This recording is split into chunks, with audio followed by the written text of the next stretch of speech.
ओढलं जाते म्हणजे सोपं जाईल ते. हे आहे ना का माहिती? हा लावा, हा लावा. तो माहिती. एक सेकंड जरा बघा. हां म्हणजे तो इथे कॉर्ड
पहिल्या दिवसापासून ते आजचा चौथा दिवस आणि आपण जीवनाचं नक्की अंतिम ध्येय काहीपासून सुरुवात केली आणि ते अंतिम ध्येय मिळवण्यासाठी ऐकू येत नाही वॉल्यूम वाढवा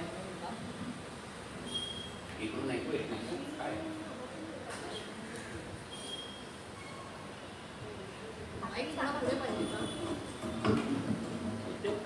आता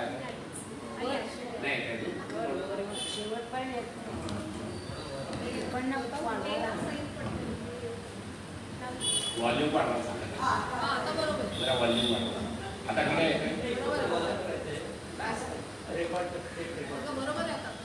ठीक आहे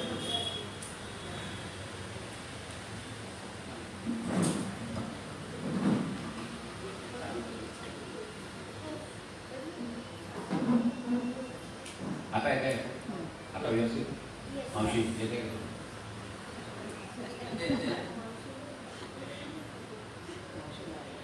आणि त्यामुळे आपण पहिल्या दिवसापासून एक एक एक एक करत आपण टप्पे पुढे पुढे जातोय आणि नंतर आपल्याला असं कळलं की ते जे अंतिम ध्येय आहे तो जो सच्चिदानंद आहे ते जे शाश्वत आनंद आहे तो आनंद जर मिळवायचा असेल तर आपल्याला अहंकाराची निवृत्ती व्हायला पाहिजे.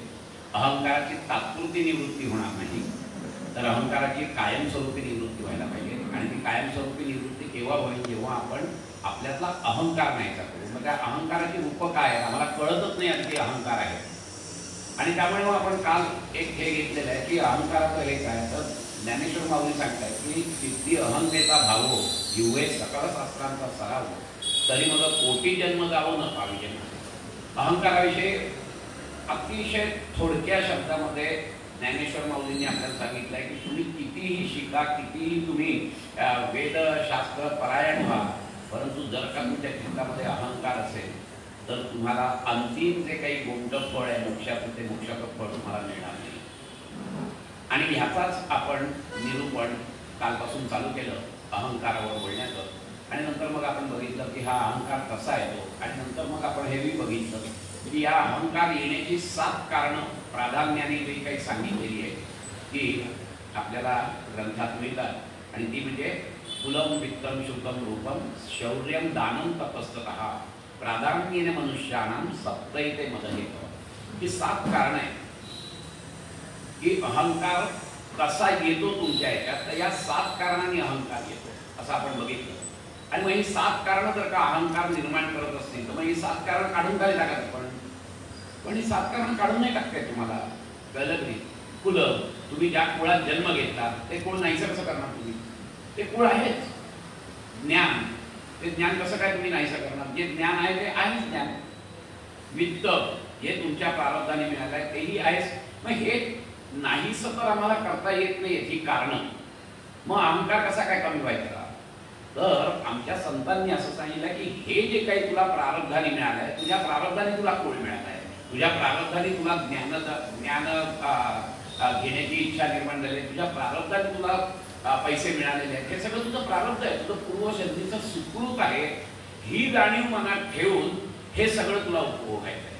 आणि म्हणून मी दरवेळेला तुम्हाला सांगतोय की आपल्या जीवनामध्ये जाणीवयुक्त, ज्याला आपण अवेअरनेस म्हणतो, हे जाणीवयुक्त जर का आम्ही जीवन जगलो, प्रत्येक कृतीमध्ये जर का आमची जाणीव असेल तर आमची ती कृती वाईट होणारच नाही, हे लक्षात घ्या. आणि त्याचप्रमाणे ही सगळी जे मी चांगल्या कुळात जन्माला आलो तर ही जाणीव ठेव ना तू. मग ही जाणीव जर तुला असेल तर तू त्या कुळाला शोभेसच वर्तन करशील ना. पण ही जाणीव नसेल तर त्याचा अभिमान आहे. अभिमान केव्हा येईल, जेव्हा जाणीव नसेल तुला तेव्हा येईल. तुला ज्ञानाची जर का जाणीव असेल की नाही मला ज्ञान झालंय, तो परमात्मा हे आहे, या जाणीवेसहित जर ते ज्ञान घेतलंस तर त्याच्यातून भक्ती निर्माण होईल. आणि ती जर का जाणीव नसेल तर त्या ज्ञानाचाच अहंकार आहे.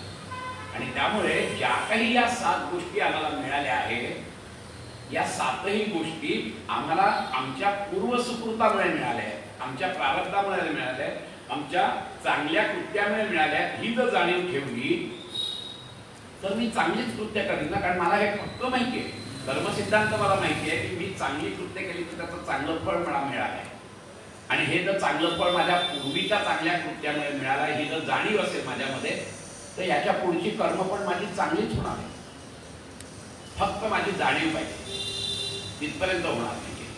या जाणीवेने जर का आम्ही जगलो तर ही जी 7 कारणं आहेत, ही 7 कारणं आम्हाला बाधक होत नाही. तर ही 7 कारणं आम्हाला साधत होतात. खरं सांगायचं कुलम पहिलंच आहे, चांगल्या कुळात जन्माला आलेलं आहे. तर चांगल्या कुळात जन्माला आलाय तर काय करायला पाहिजे, तर त्या कुळाला साधेसं तुझं वर्तन पाहिजे. चांगल्या कुळात जन्माला आहे, वडील सुशिक्षित आहेत, आई सुशिक्षित आहे, सगळं सुशिक्षित आहे, मग तू कसं असायला पाहिजेस. ही जर जाणीव तुला असेल की मी चांगल्या कुळात जन्मलोय कारण की माझं पूर्वसुकृत चांगलं आहे, आणि आता जर का मी नादानासारखा वागलो तर त्याच्या पुढचा जन्म मला तसा मिळणार आहे, ही जाणीव जर असेल तर त्या कुळाला साधेसच मी असं पाहिजे. तिथपर्यंत असणार नाही. कसं असतं, एक इंजिनियर असतो रेल्वेमध्ये, एक्झिक्युटिव्ह इंजिनियर असतात रेल्वेचे, आणि खूप हुशार असतात ते. त्यांचा मुलगा मात्र सोसत असतो, म्हणजे वारकरी संप्रदायातला असतो असं म्हणत नाही. वारकरी संप्रदाय म्हणजे काय, जे वारकरी कसे ना आषाढी कार्तिकी वारी करत असतात, तसा हा पण आमचा बाप्या आहे, तो आपला मार्च ऑक्टोबर वारी करतोय. आता त्या बापाला कळलं की हे काय आपल्या पोराचं काय खरं नाहीये. शेवटचे एक्झिक्युटिव्ह इंजिनियर होते, पोराला लावला त्या रूळ ओढण्याच्या कामावर, साईटवर लावला त्या कामगारांबरोबर की बाबा काहीतरी 2 पैसे स्वतःचे तरी कमवेल आणि पोट भरेल. तिथेही असं तेच चालू, माझा बाप असा आहे, माझा बाप तसा आहे. शेवट लोक वैतागल्या, तू कसा आहेस ते सांग ना, तुझ्या वडिलांचं जाऊ दे, तू काय आहेस. हा जो अभिमान आहे ना, हा कुळाचा अभिमान. ही जर का मला जाणीव असेल की अरे माझे वडील एवढे सुशिक्षित आहेत, त्यांना समाजामध्ये एवढा मान आहे, तर मी सुद्धा कसं वागलं पाहिजे, ही जाणीव जर असेल तर हा अहंकार नाही निर्माण.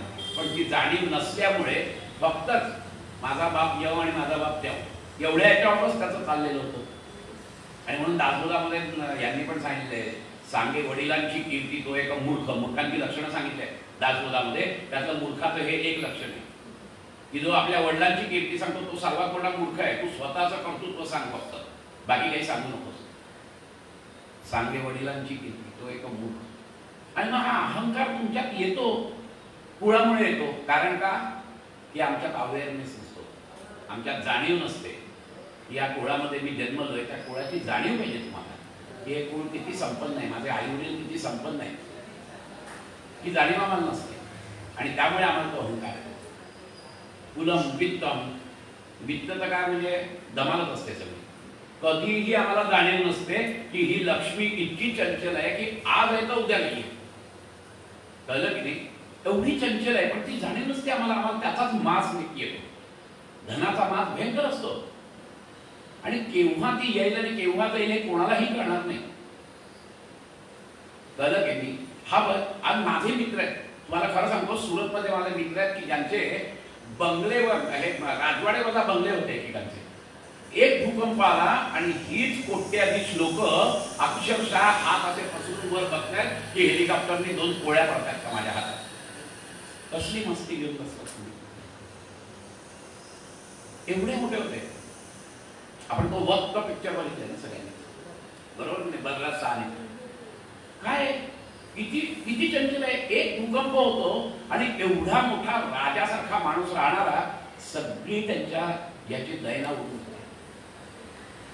अक्षरशः इतकी परिस्थिती, इतकी चंचल लक्ष्मी आहे. ही जर का मला जाणीव असेल आणि आता मला एवढी लक्ष्मी मिळाली, हे माझं पूर्व सुकृत आहे, याच्यात जर मी कर्तृत्व घातलं तर अहंकार वाढेल.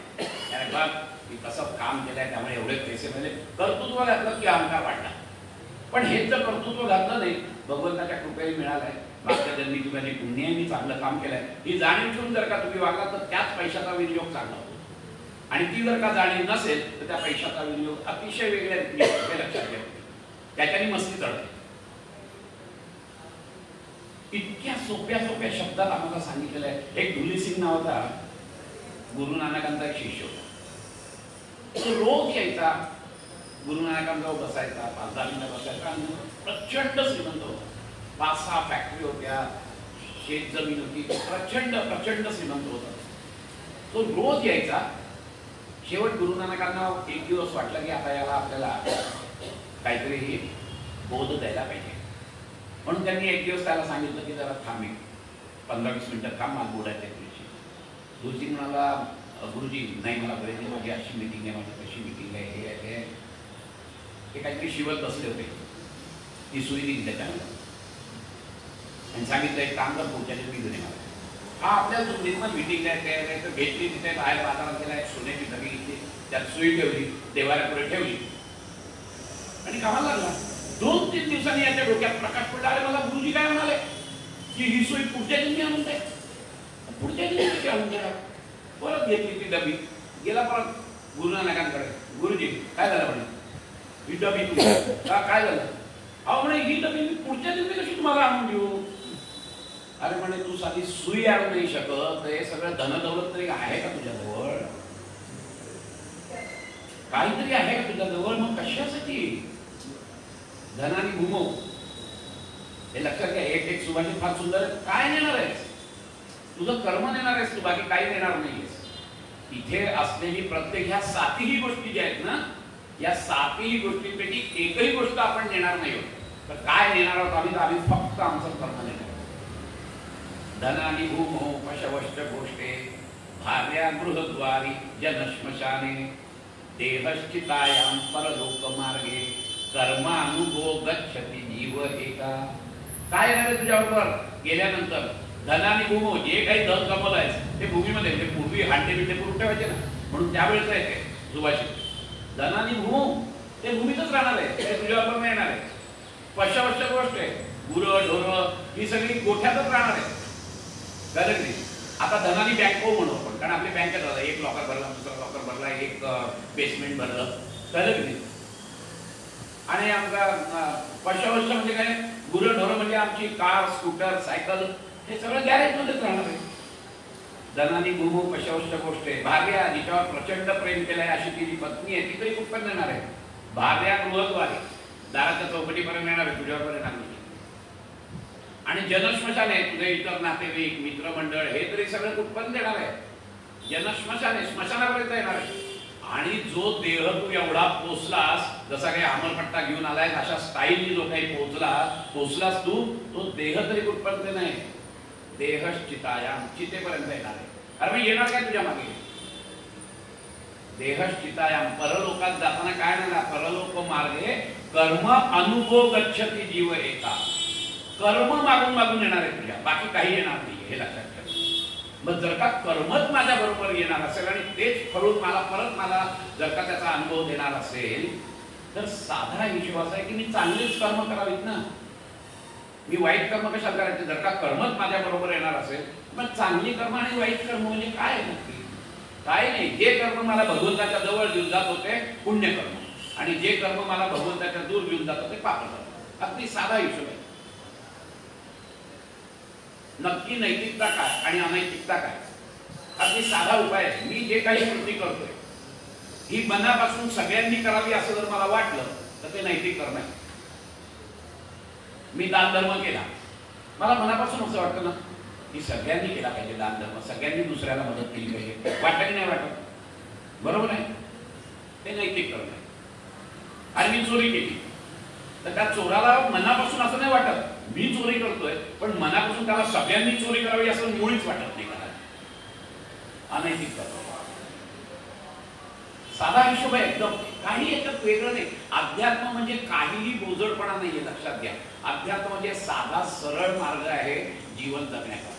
अतिशय सुंदर मार्ग जीवन जगण्याचा जर कुठचा असेल तर अध्यात्म मार्ग आहे. आणि त्याच्यासाठी खूप मोठं तत्वज्ञानी व्हायला पाहिजे असं काही नाही. आमचे तुकाराम महाराज वगैरे कोणी तत्वज्ञानी वगैरे नव्हते, पण त्यांना तो अनुभव आलेला होता जीवनातून, आणि त्यांच्या अभंगातून अख्खं तत्वज्ञानच पाझरतं. हे लक्षात घ्या. त्यांनी वेद पारायण वगैरे ते कोणी नव्हते, पण त्यांच्या अभंगातून सगळं वेदांमधली जी वचनं आहेत ती सगळी वचनं त्यांच्या अभंगातून येतात. एकनाथ महाराजांच्या अभंगातून येतात, ज्ञानेश्वर महाराजांच्या अभंगातून. ज्ञानेश्वर तर ठीक आहे, ज्ञानयोगी होते, पण हे बाकीचे समजा कान्होपात्रा, जनाबाई, कळलं की हे कोण होते? हे कोणीही लिखापडीत नव्हते. आणि ह्यांच्या अभंगातून ज्या वेळेला वेद पाझरतो त्यावेळेला कळतं की अरे यांना ते करायची गरज नाही. कारण मी परत मगाशी तुम्हाला सांगितलं तसं वेदांनी सुद्धा त्या परतत्वाचं वर्णन केलंय की जे अनिर्वचनीय आहे, त्यांनी त्यांच्या परीने केलं. यांना सुद्धा त्याचा कोणता लाभ झालेला आहे, यांनी यांच्या परीने केलं, यांच्या अभंगातून केलं. जसं गीतेचं तत्वज्ञान ज्ञानेश्वरांनी प्राकृत भाषेत केलं आणि आम्हाला कळलं, तसं त्यांना जो अनुभव आला आमच्या ऋषी मुनींनी संस्कृत मधून केलं आणि यांनी त्यांच्या अभंगातून केलं, दुसरं काही नाही केलेलं. कळलं की नाही? त्यामुळे त्याच्यासाठी नाही, तुमचा अनुभव महत्वाचा आहे. तुम्हाला तो अनुभव आलाय का? आणि तो अनुभव जो जो येईल त्या सगळ्यांना एकच अनुभव होईल, कारण की ते परतत्व एकच आहे आणि ते म्हणजे सच्चिदानंद स्वरूप. याच्यावर आपण बराच उहापोह आहे, कळलं का? सच्चिदानंद स्वरूप काय आहे वगैरे. आणि त्यामुळे धनानी भूमो पशपश्च गोष्टे भार्या गृहद्वारी जनश्मशाने देहस्थितायाम परलोक मार्गे कर्मानुगो गच्छति जीव एका. आणि म्हणून माझं कर्म असं पाहिजे, आणि कर्म चांगलं पाहिजे असेल तर माझी जाणीव. जीवनामध्ये जाणीव विरहित जर का जीवन असेल तर पापकर्मच होणार. आणि जाणीव जर का माझ्या जीवनात प्रत्येक टप्प्यावर प्रत्येक पावलावर जर का मी जाणीवेसहित जर का पुढे जात असेल तर माझ्या हातून वाईट कर्म कुठचंच होणार नाही, हे लक्षात घ्यायचं. जाणीव असेल तर वाईट कर्म नाही होणार, परंतु जाणीव जर नसेल तर मात्र सगळं जीवन व्यर्थ जाईल. खूप सुंदर रीतीने सांगितलेलं आहे आपल्याला सगळ्यांना. ती चंचला कमला कशाला, काय की नाही आपलं नाट्य. ती चंचला कमला कशाला मत धुंदगी करीते मतीला, मी वंदितो माधवाला धनसंपदा नलगे मला. धनसंपदा मला नाही. ती चंचला कमला कशाला पाहिजे? मत धुंद जी करते मतीला, माझ्या मतीला धुंद करते, माझ्या मतीला मोहून टाकते, अशी ती मला पाहिजे कशाला? मग मी कोणाला बनतो? त्याच्या पतीला बनतो, माधवा, त्या लक्ष्मीच्या पतीला मी मिळतो. त्यामुळे हा प्रकार आहे, हा महत्वाचा प्रकार असतो की आम्ही जाणीवेसहित जगतो. हा खूप महत्वाचा मुद्दा आहे.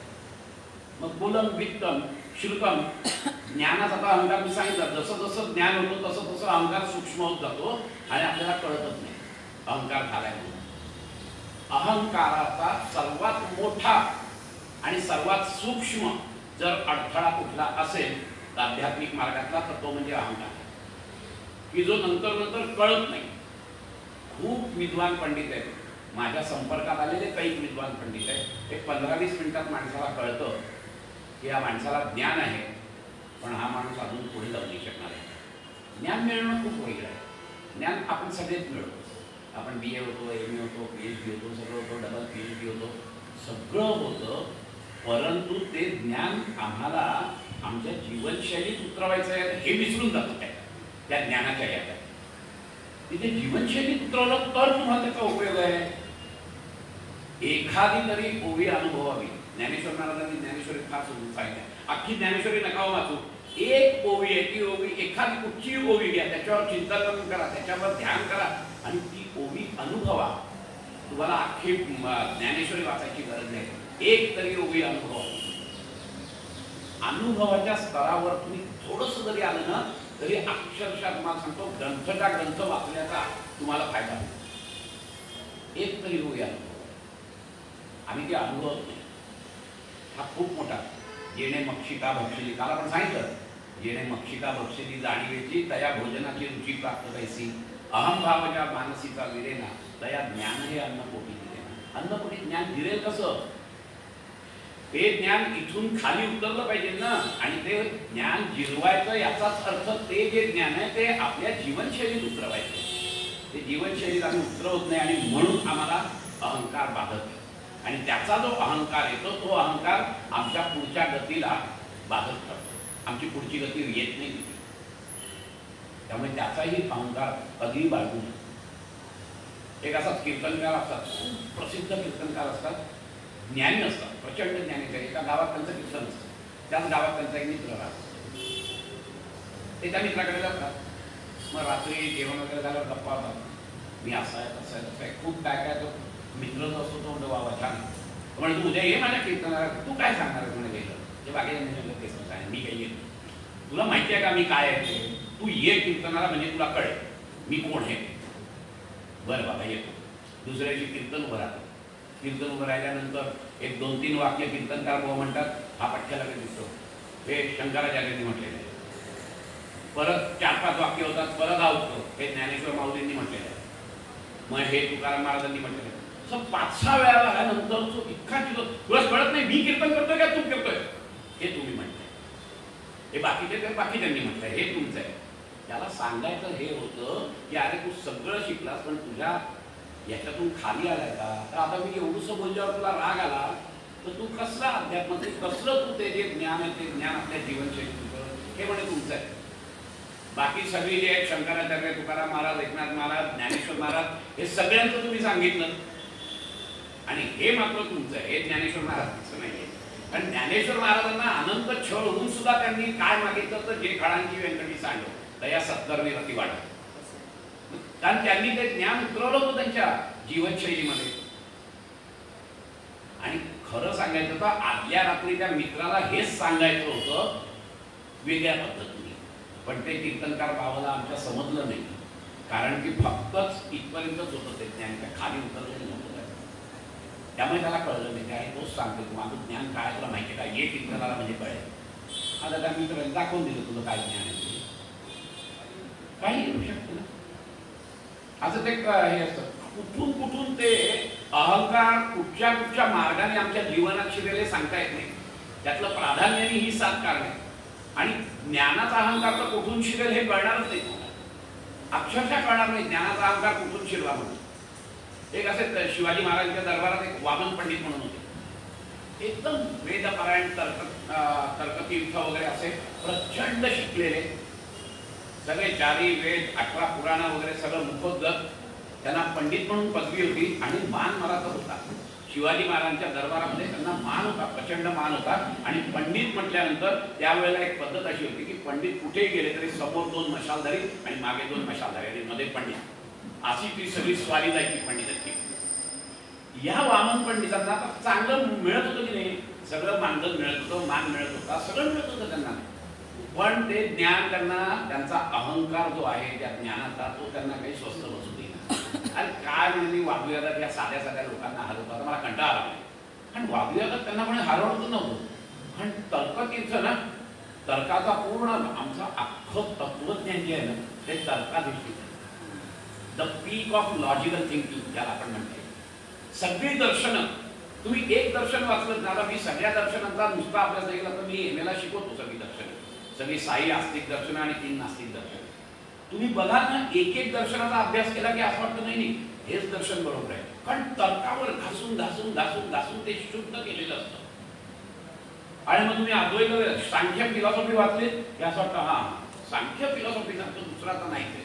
आणि मग अद्वैत वेदांत वाचायला घेतलं, अरे नाही अद्वैत वेदांत. कारण का, प्रत्येक दर्शन हे त्या दर्शनकाराने अतिशय ताऊन सलाखून काढलेलं असतं. आणि का ताऊन सलाखून निघालं, कारण की आमच्या इथे त्यावेळेला वादी प्रतिवादी पद्धत होती. वादी प्रतिवादी पद्धत म्हणजे काय, की मी एखादा सिद्धांत मांडला, त्याच्यावर मी माझा तर्क लावला, लॉजिक लावलं, आणि ते लोकांपुढे टाकल्यानंतर मग बाकीचे जे थिंकर्स होते, बाकीचे जे दर्शनकार होते, ते त्याचा अभ्यास करायचे. पहिले ते त्याचा अभ्यास करायचे.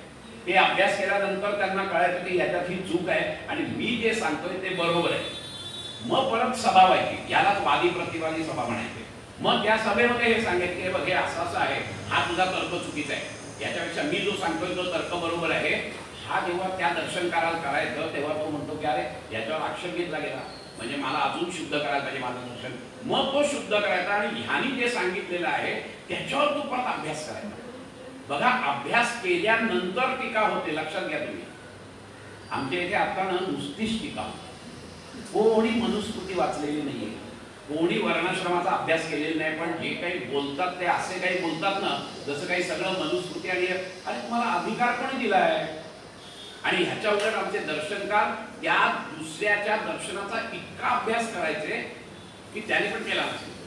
आणि मग प्रतिवाद त्याच्यावर करायचे. तो प्रतिवाद केल्यावर परत वादी जो आहे तो आपलं दर्शन अजून शुद्ध करायचा आणि ह्याचा मुद्दा खोडण्यासाठी अजून खोलात जायचा.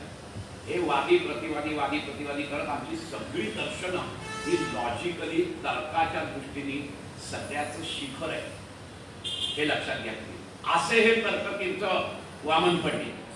ते म्हणाले या साध्या साध्या माणसांना मला आता काही वादविवादात हरवायचं काही मजा नाही. आपण म्हणे जाऊ आता तुकाराम महाराज गेले एक दिवस तुकाराम महाराजांच्या देऊमध्ये आले.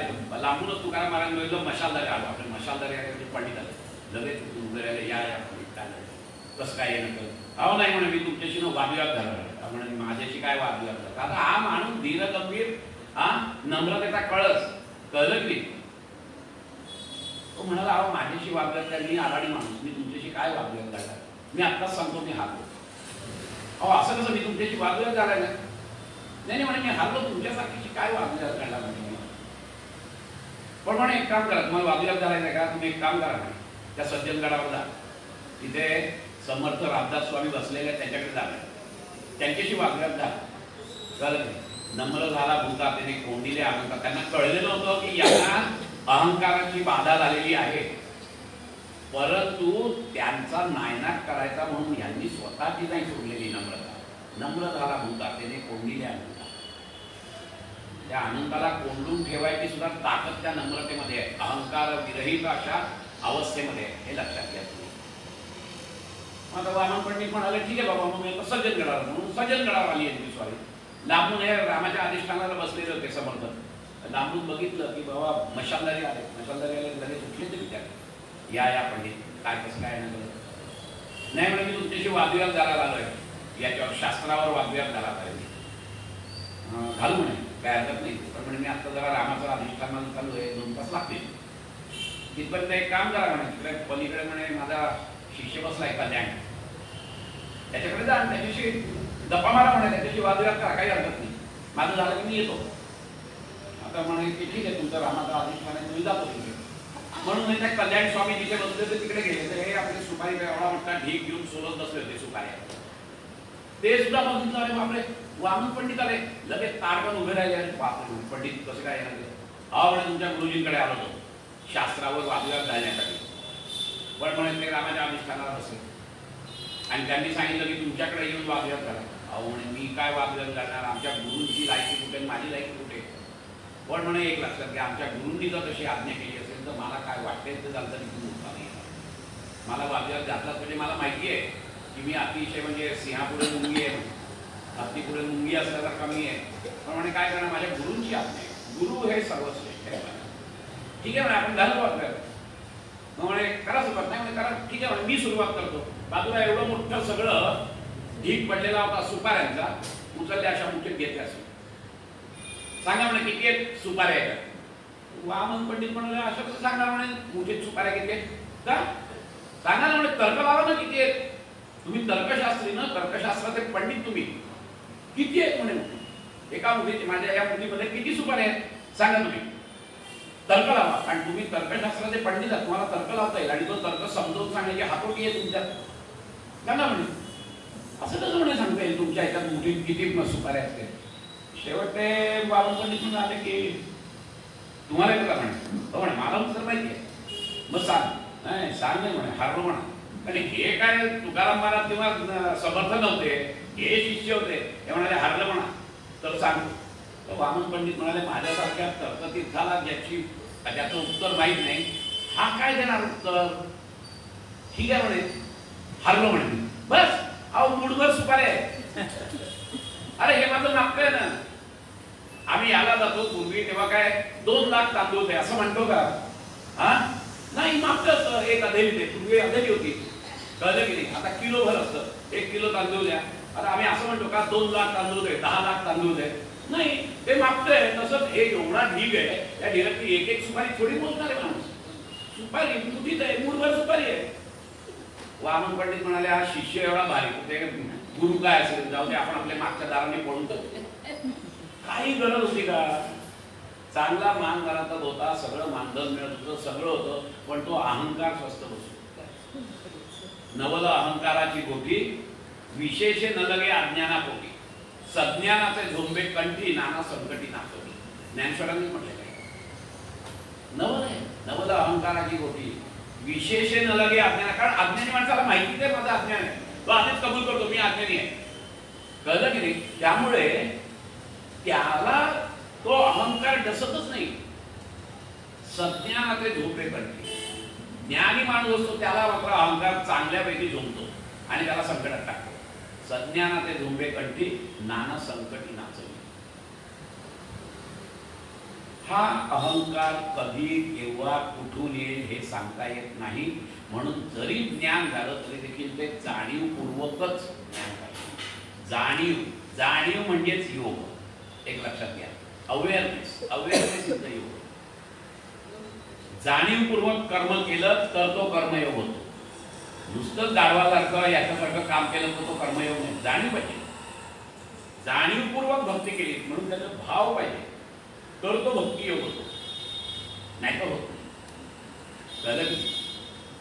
So action with awareness is कर्मयोग. डिवोशन विथ अवेअरनेस इज भक्ती योग. आणि त्यातच पुढे जाऊन आम्ही नेहमी योगामध्ये सांगतो की स्लीप विथ अवेअरनेस इज योग निद्रा. निद्रा योग. कळलं की योग निद्रा आम्ही घेत असतो काय मी तर रोज घेतो लोकांची योग रोजच मी वर्ग घेत असतो योगाचे त्याच्यात मी योग निद्रा घेतच असतो. त्यामुळे योग म्हणजे अवेअरनेस योग म्हणजे जाणीव. ही जाणीव असेल तर तुमच्या जीवनामध्ये कधीही काहीही अनर्थ घडणार नाही हे लक्षात घ्या. ही जाणीव आम्हाला पाहिजे. कुलम वित्तम श्रुतम आता रूपम तर रूपाचा तरी अहंकार कसा बाळगायचा. एक दिवस तुम्ही म्हातारेच होणार कितीही रूप चांगलं असू दे. रूपे जराया भयम असं भरपूर अनेक सांगितलंय. त्याला जरेचं त्याला वार्धक्याची भीती असते. कळलं की नाही. रूपे जराया भय. परंतु ती जर का अवेअरनेस नसेल आणि जेव्हा तुम्ही तारुण्यात असता त्यावेळेला जर का तो अहंकार बाळगला तर मग जेव्हा तुम्ही म्हातारे होता ना त्यावेळेला तो अहंकार तुम्हाला डसतो. एक नटी असते 18-19 वर्षाची नटी, अतिशय रूपवान, सुंदर, अभिनयामध्ये सुंदर, नर्तकी सुंदर, ही प्रोड्युसर आणि डायरेक्टर सगळे जण तिला घेऊ असतात. 10 वर्ष ती शिखरावर असते प्रसिद्ध. तिला असं वाटतं की माझ्यासारखी नटीच नाही पण आयुष्यात होणार. हाच तो अहंकार रूपाचा तिला झालेला असतो. आणि 12-15 वर्ष झाल्यानंतर एक दिवस त्यातले काही प्रोड्युसर म्हणतात, बाई एक काम करायचं, थोडं आईची भूमिका कराल का? हा, सगळा अहंकार तिथेच खाली गेला. पण करते काय? कारण असं आहे की अर्थार्जनाचं साधन कुठलं आहे? तेच आहे साधन.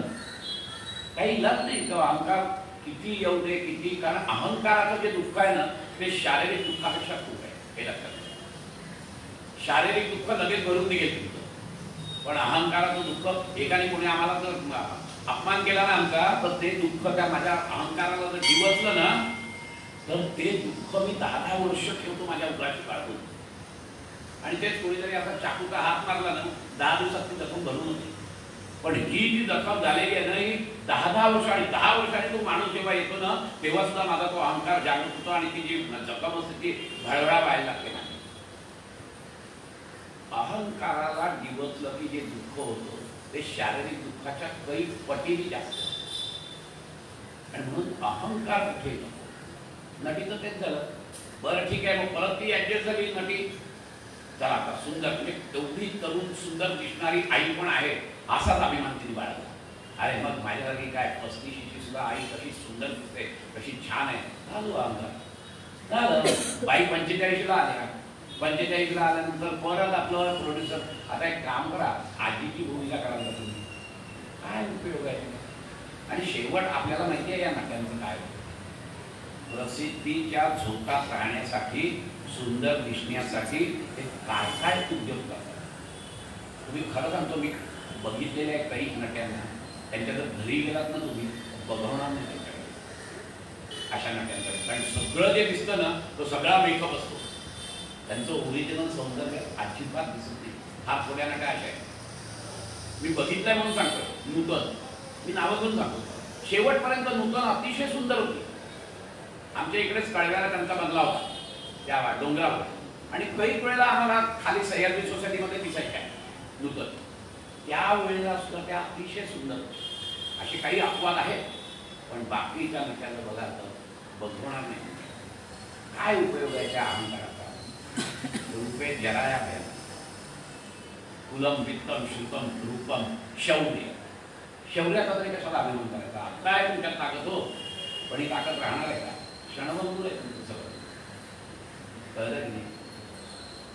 युद्धे दुर्धर्मी धनुर्धर ही मी, लक्षात मी लक्ष्मी.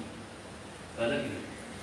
परंतु आम्हाला हे कळत नाही की आम्ही कोण आहोत, प्रसंगामुळे काय आहे, हे आम्हाला कळत नाही.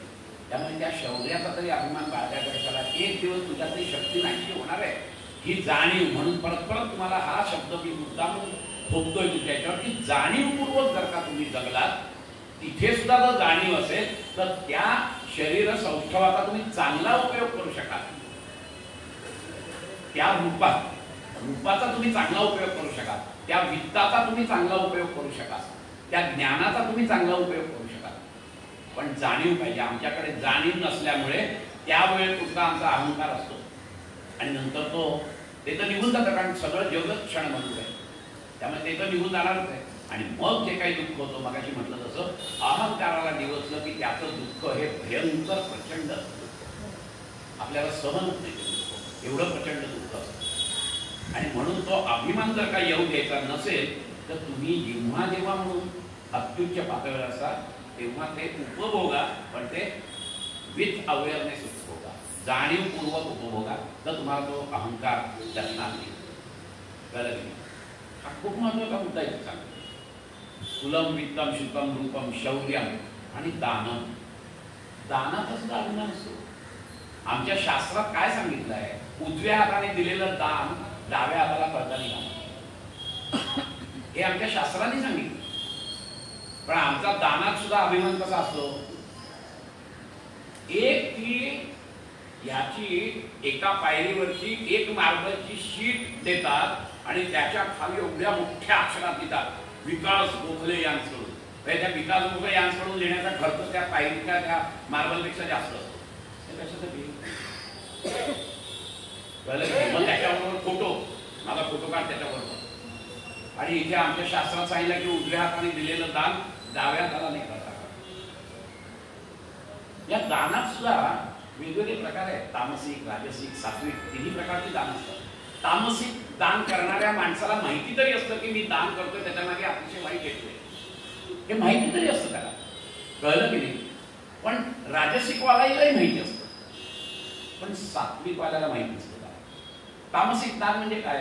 नाही, आमच्या इथे मस्तपैकी झोपडपट्टीत एखादा बिल्डर जातो, तो तिथे मस्त देऊळ वगैरे बांधतो, लोकांना सांगतो तुम्ही देऊळ बांधलाय, आता इथे मी बाजूला त्या देवळाच्या बाजूला छानपैकी इमारत बांधणार आहे, त्यात तुम्हाला काहीतरी जागा देईल, कळलं की नाही. तुम्ही आता खाली करा सगळ्यांनी झोपडपट्ट्या, लगेच खाली होतात झोपडपट्ट्या खाली झाल्या, त्यांच्या झोपड्या पाडून टाकल्या की त्याच्याबरोबर काय मंदिरे तो पाडून टाकतो आणि ते मस्त टोलेजंग उभारतो तुम्ही. त्याला हे माहिती असतं हे दान आहे, हे तामसिक आहे दान, पण हे त्याला माहिती तरी असतं की हे दान तामसिक आहे, मला माहिती आहे याच्या मागे काय माझा उद्देश आहे. राजसिक दान सुद्धा तसंच असतं की मी डोनेशन देईन असं असं डोनेशन, पण माझ्या वडिलांचं तिथे नाव पाहिजे त्या हॉलला. मी हॉलसाठी दिली त्यांनी 10 लाख रुपयांनी दिली, तिथे हॉलला माझ्या वडिलांचं नाव पाहिजे आणि त्याच्या खाली दिलं पाहिजे एवढी एवढी देणगी त्यांनी दिली. देणगी दिली, वाईट काही नाही केलेलं, परंतु मान मराठा हा राजसिक दान करतात. राजसिक दान दिलेलं आहे, ते दान वाया नाही गेलेलं आहे, परंतु त्याच्या मागचा जो उद्देश आहे तो उद्देश राजसिक आहे. आणि सात्विक दान पण असतं. कर्णाने कवच कुंडला काढून दिली, अतिशय सात्विक दान आहे. दधीची मुनींनी स्वतःची हाडं दिली वृत्रासुराला मारण्यासाठी, त्याचं शस्त्र बनवण्यासाठी, हे सात्विक दान आहे. पण याही दानाचा अहंकार असतो, त्याला सात्विक अहंकार आहे, तोही अडथळेच आणतो. माझ्या दारी आलेला याचक विन्मुख जाणार नाही, हाच तो अहंकार. माझ्या दारी आलेला हाच तो अहंकार आहे. मागून दान दिलेलं आहे, न सांगता दिलेलं दान हे खरं दान. आणि तो दान करणारा कोण आहे? तो दाता कोण आहे? तो फक्त भगवंत आहे. तो न मागता आम्हाला उजेड देतोय, हवा देतोय, ऑक्सिजन देतोय, अन्न देतोय, पाणी देतोय, सगळं देतोय आम्हाला, न मागता देतोय. आम्हाला जन्मालाही तोच घालतोय. बाकीची सगळी जी तामसिक, राजसिक, सात्विक सगळी दानं आहेत, ही दानं मागून दिल्यानंतर आहेत. मागितल्यानंतर दिलेलं दान आहे ते, न मागता जो दान देतो ते खरं सर्वश्रेष्ठ दान आहे. आणि ते दान फक्त आम्हाला भगवंत देतो, बाकी कोणी देतो. त्यामुळे त्याचे उपकार आमच्यावर यायला पाहिजे. हा महत्वाचा मुद्दा इथे लक्षात ठेवायचा असतो की दान कसंही करा, तुम्ही या त्रिगुणातच राहता. आणि तो जो भगवंत आहे ना, तो त्रिगुणातीत आहे, त्या तिन्ही गुणांच्या पलीकडे येतो. कितीही सत्वगुणात्मक तुम्ही राहिलात तरी देखील तुम्हाला भगवंत पावणार नाही, कारण तो सात्विक अहंकार निघत आहे. आणि मी म्हटलं तसं सात्विक अहंकार कळत नाही, आणि हा सर्वात मोठा दोष आहे. तो फक्त कळतो कोणाला? सद्गुरूला कळतो, नाही तर भगवंताला. आणि म्हणून शेवटचा जो टप्पा आहे, कितीही सात्वशील तुम्ही झालात, चित्त शुद्ध केलं तरी देखील शेवट तुम्हाला संपूर्ण शरणागती त्या भगवंतावर टाकायलाच पाहिजे. किंचित राहिली पूर्ण कापही कापण शांत केली जनार्दन, तो शांत करणार आहे. कारण त्याच्या त्या सात्विक अहंकारामध्ये, त्या सूक्ष्म अहंकारामध्ये ताकद नाहीये भगवंतापर्यंत पोहोचण्याची. जिथपर्यंत तो अहंकार आहे तिथपर्यंत ते तसाच अडथळा राहणार आहे.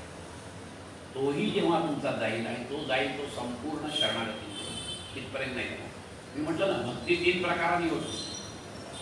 एक निस्सीम प्रेम भगवंतावर, अढळ श्रद्धा आणि संपूर्ण शरणागती, या 3 गोष्टींनी भक्ती होत असते. निस्सीम प्रेम पाहिजे, मला दुसरं नाही. गोपींचं होतं, कोणी नाही, त्यांचे पती नाहीत, मुलं नाहीत, बाळ नाहीत, काय नाही, काय नाही, फक्त प्रेम, संपूर्ण प्रेम तिथे होतं. हा महत्वाचा मुद्दा आहे. आणि ते जर का मिळवायचं असेल तर तुम्हाला संपूर्ण शरणागतीच पाहिजे, तिथपर्यंत ते मिळणार नाही. कुलम, वित्तम, शुल्कम, रूपम, शौर्यम, दानम, तप. तपाचा सुद्धा अहंकार आहे. झालं की नाही? तिथे सात्विक राजसिक तामसिक तप आहे. त्याचाही अहंकार का बाळगायचा? विश्वामित्रासारखा एवढा तपस्वी माणूस, त्याचा देखील तपोभंग झाला तर आमच्यासारख्यांची काय अवस्था आहे? आम्ही कसा अभिमान बाळगायला? आम्ही ना रोज ध्यान करतो, काय ध्यान लागतो ना, कशाला अहंकार बाळगतो? तू तुझ्याजवळ ठेव, तुला जो काही आहे अनुभवतो, आणि तुला काही ध्यान देत लागले ते मी इथे बसून सांगतो. कळलं की नाही? त्यामुळे तो एवढ्या तपस्वी माणसाचा देखील जर का तपोभंग होऊ शकतो, तर आमची काय मदत आहे तिथे? कशासाठी अहंकार बाळगायचा का तपाचा? अहो, तपाचा अहंकार बाळगून तर शिष्यगण, मठ, मठिका सगळं तयार होतं, आणि हळूहळू हळूहळू करता करता तो मठाधिपती जो आहे त्याच्यातला अहंकार वाढत होतो. कशाला पाहिजे तुम्हाला? तुम्ही लोकांना सांगा, निघून जातो तिथे. कशाला स्वतःचा अस्तित्व ठेवता? माझा मठ, माझे विद्यार्थी, माझा आश्रम, हे सगळं करायची गरज काय आहे? हाच अहंकार आहे. आमच्या मुंगेरचे स्वामी आहेत सत्यानंद सरस्वती, एवढं मोठं साम्राज्य उभं केलं मुंगेरला योगाचं, मुंगेर स्कूल ऑफ योग, आणि एक दिवस कोणालाही न सांगता निघून गेले सरळ. हा खरा योगी आहे. काही कोणाला सांगितलं नाही, निघून गेले. मग निरंजनानंद त्यांचे प्रमुख बनले. आता निरंजनानंद सुद्धा त्याच रस्त्याला वाटायला लागले. हे खरं तुमचं तप आहे. कळलं की नाही? आता याच्यात सुद्धा तपस्वी असतात, हे असतात. आपल्याकडे तिथेही राजसिक तामसिक आहेत. तामसिक तप करणारे काय कमी आहेत काय? हे ब्लॅक मॅजिक म्हणजे काय, त्यांना आपोआप येते का ब्लॅक मॅजिक? नाही. तिथे सुद्धा त्यांची साधना असते, तिथे सुद्धा त्यांची ध्यानधारणा असते, ती एकाग्रता असते. त्या एकाग्रतेचं फळ म्हणून त्यांना काही सिद्धी मिळालेल्या असतात. त्या सिद्धीचा ते वाईट वापर करतात, ही गोष्ट वेगळी. पण अशातही त्यांना सिद्धी मिळालेल्या, पण त्या सिद्धी मिळवण्यासाठी त्यांनी तपश्चर्या केलेलीच असते.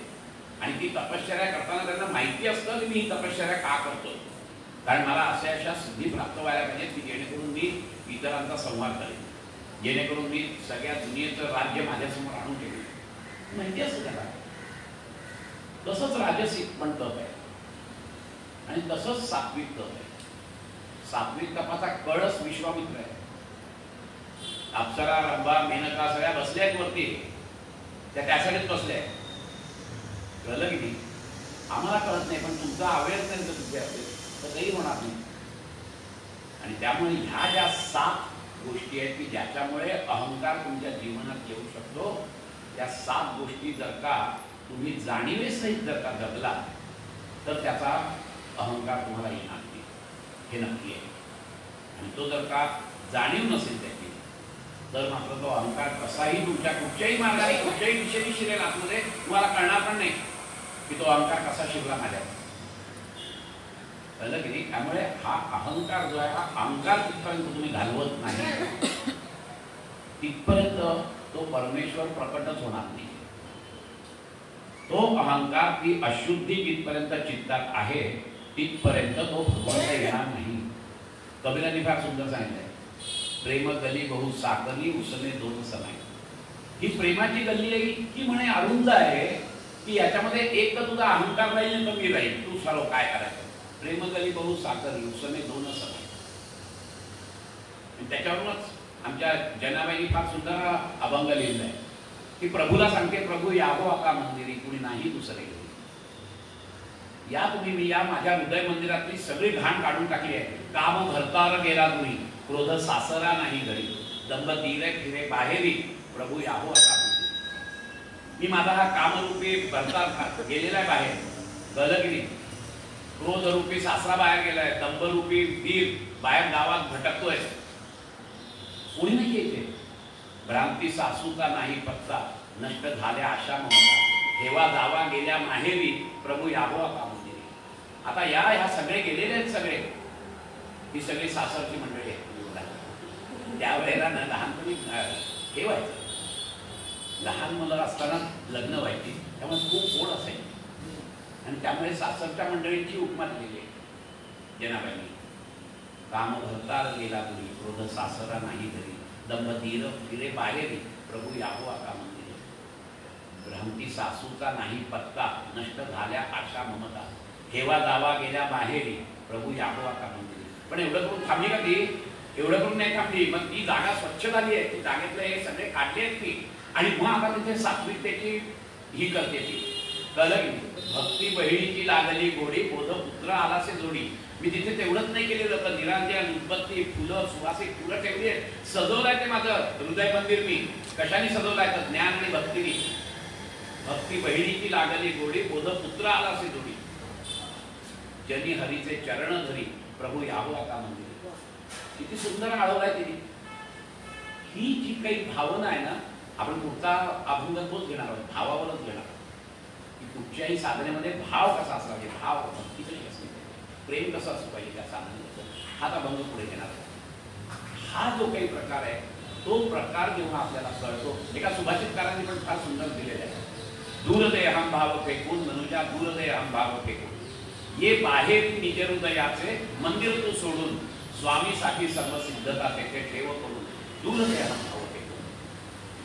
दूर द्या, खूप लांब फेकून दे या हृदय मंदिरातून. तो जो अहंकार आहे तो बाहेर फेकून दे. कशाने फेकून दे तर त्या तुझ्या सद्गुरूच्या साठी जागा रिकामी कर.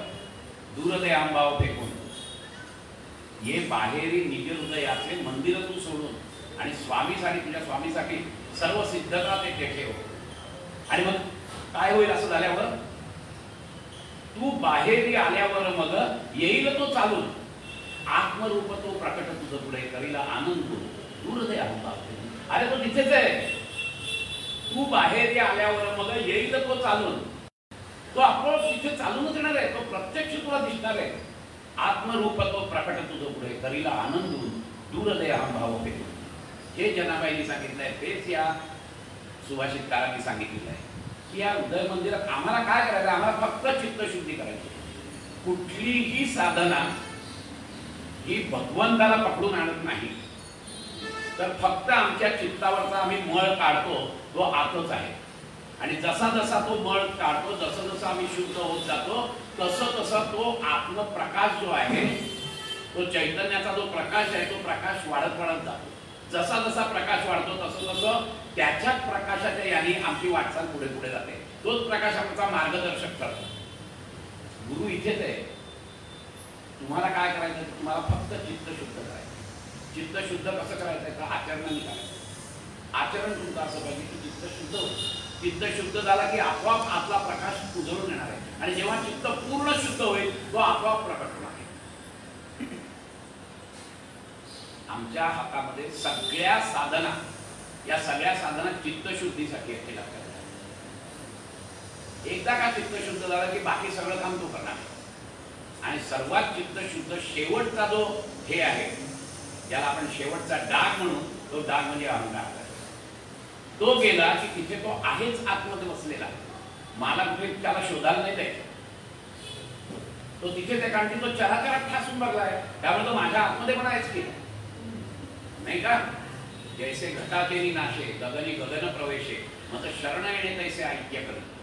काल आपण बघितलंय, तिथेच आहे ते आकाश. ते आकाश काही उठे उठून त्या दुसऱ्या आकाशाला जाऊन नाही मिळत. घट फोडला तिथे आकाश, तिथे आकाशाला जाऊन मिळतं. ते एकरूपच झालेलं. ते एकरूपच होतं, ते एकरूपच झालं, आणि ते एकरूपच राहणार आहे. तसंच आमचं पण आहे. आतमध्ये चैतन्य आहे, बाहेरचं चैतन्य, आतलं चैतन्य एकच आहे. परंतु आम्ही आमच्या या अहंकाराच्या कोंदणात त्याला बसवलेलं आहे. आणि म्हणून आम्ही म्हणतो की माझा आत्मा. अरे तुझा आत्मा नाही रे बाबा, सगळं एकच आहे. तुझं वगैरे काही नाहीये, तुम्ही सगळे एक आहे. कळलं की नाही? त्यामुळे महोदधी का गांग निघाले जैसे, काल आपण तोही बघितलंय. आणि मग हे कसं होईल? तर हे सगळी मडकी फोडून टाक. घटाकाश, आकाश जर पट्ट्यात असेल तर घट तोडून टाक. तसेच हे जे 5 घट आहेत ना, अन्नमय कोश, प्राणमय कोश, मनोमय कोश, विज्ञानमय कोश, आनंदमय कोश, हे सगळे घट तोडलेस की संपलं. तोडले म्हणजे काय? की जाणीवेसही तुम्हाला जर कळलं की अरे हा नाही, हे जे सगळं चैतन्यमय माझं दिसतंय ना शरीर, हे चैतन्यमय शरीर त्या चैतन्यामुळे आहे, या भगवंतामुळे आहे. ही जाणीव पक्की झाली की देहाभिमान निघून जातो. आता माझ्या देहाभिमान आहे, कारण की मला असं वाटतं की माझं शरीरच सगळं आहे. जसं काही मीच काल तुम्हाला मी उदाहरण दिलं ना की हे याचे लोखंडाचे कण त्या पॉवरफुल मॅग्नेटच्या बाजूला जर टाकले ते नाचायला लागतात. आणि जेव्हा त्या कणाला असं वाटतं की यस माझ्यात ताकद आहे ना, ते जेवढं मूर्खपणाचं आहे ना तेवढंच मूर्खपणाचं हे आहे की अरे माझं शरीर म्हणजे काय. तुझं शरीर चांगलं ठेव तर चैतन्य आहे म्हणून नाही तर नाही. हे चैतन्य बाहेर गेलं की दुसऱ्या क्षणाला you will be declared as dead. त्यामुळे हे भान जर सतत ठेवलं तर तो देहाभिमान राहणार नाही माझा. तो देहाभिमान ह्याच्यासाठी आहे. हे सगळे पंचदेह जे आहेत, सूक्ष्म देह, कारण देह आणि हा देह, स्थूल देह, या तिन्ही देहांचा जो अभिमान आहे तो देहाभिमान नष्ट होईल माझा. तो देहाभिमान नष्ट झाला की त्याच इन्स्ट्रुमेंट मधून, ही सगळी साधनं आहेत, त्याच इन्स्ट्रुमेंट मधून ते जे चैतन्याचे प्रकर्षाने जाणवे, ते समोरच्यालाही जाणवे, त्याच्या आचारात, विचारात, त्याच्या बोलण्यात, त्याच्या दिसण्यात सगळीकडे जाणवेल ते चैतन्य. ही सगळी जी आहेत ही सगळी साधनं आहेत. आणि ही साधनं जी आहेत ना, ही साधनं निर्जीव आहेत. त्याला स्वतःच असं काही चैतन्य नाही आहे. ही सगळी साधनं चालत आहेत. त्या याला बाहुलीला किल्ली दिल्याशिवाय बाहुली टँकर नाचत नाही, कळलं का. ती किल्ली दिली की ती चालू करते आणि किल्ली संपली की ती थांबते शांत. तसंच आहे आमचं हे जीवन जगलं, ते संपलं, हे थांबलं सगळं. आणि म्हणून मृत्यूची जाणीव, मृत्यूष्णा पाहिजे. आमच्या इथे जीवेष्णा आणि मृत्यूष्णा असे दोन्ही सांगितले. आणि म्हणून अहंकार जो आहे तो अहंकार कसा शिरेल, कुठे शिरेल, कुठून शिरेल हे काहीही सांगता येत नाही. तुम्ही जर जागरूक असाल, तुम्ही जर जागरूक असाल तर तुम्हाला लगेच कळेल की अरे माझ्यात अहंकार आलाय, लगेच त्याला हे करा. आणि म्हणून मीपणे वस्तू नाकळे, मीपणे भक्ती गळे, मीपणे शक्ती मावळे कर्तृत्वाची, असं सांगितलं.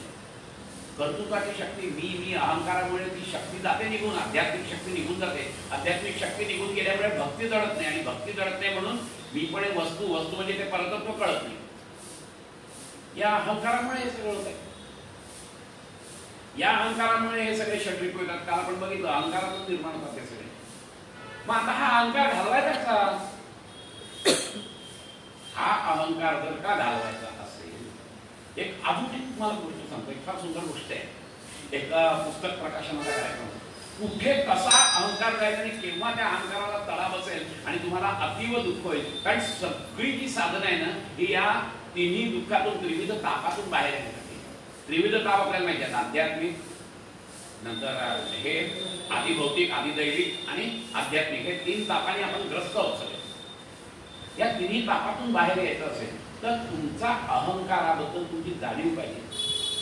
एक असं पुस्तक प्रकाशनाचा कार्यक्रम असतो, लेखक बसलेला असतो, समीक्षक बोलावलेले असतात आणि पुस्तक प्रकाशनाच्या कार्यक्रमात समीक्षकाला सांगतात की तुम्ही बोला या पुस्तकाबद्दल. लेखकही बसलेले आहेत, तेही उत्सुक आहेत ऐकायला. समीक्षक म्हणाले बोलतो मी, आणि उभे राहिले, सर्व बोलीत झाले आणि खरं सांगतो म्हणजे तुम्हाला या पुस्तकामध्ये खूप खूप काही चांगल्या गोष्टी आहेत आणि खूप नवीन गोष्टी आहेत. लेखकाचा अहंकार जो काय वाटला की बात आहे म्हणे, हा खूप चांगल्या गोष्टी आहेत आणि खूप नवीन गोष्टी आहेत, वा वा. एवढा अहंकार वाढला. सगळं पुस्तक प्रकाशनाचा कार्यक्रम संपला. कार्यक्रम संपल्यानंतर तातडीने तो समीक्षकाकडे गेला. काय होतं, किती छान समीक्षण तुम्ही केलेलं आहे, काय काय चांगल्या गोष्टी आहेत आणि काय काय नवीन गोष्टी आहेत सांगा बरं. खरं सांगा म्हणे, काय काय चांगल्या गोष्टी, काय काय नवीन गोष्टी. ज्या ज्या म्हणे चांगल्या आहेत ना त्या नवीन नाही आहेत, त्या आधीच कोणतरी सांगितले, आणि ज्या ज्या नवीन आहेत त्या चांगल्या नाही आहेत. एका क्षणात त्याचा अहंकार खाली आलेला आहे. अहंकार केव्हा तुम्हाला असेल हे सांगता येणार नाही. त्यामुळे अहंकारापासून जर दूर राहा, आणि अहंकारापासून जर दूर राहायचं असेल तर आपला भक्तिभाव जागृत करा. हा खूप महत्त्वाचा मुद्दा आहे. आणि त्या भक्तिभावावरच आपल्याला आता पुढचा अभंग जो आहे, शिवदिन केशरी म्हणून आहे, त्यांचा अभंग आहे.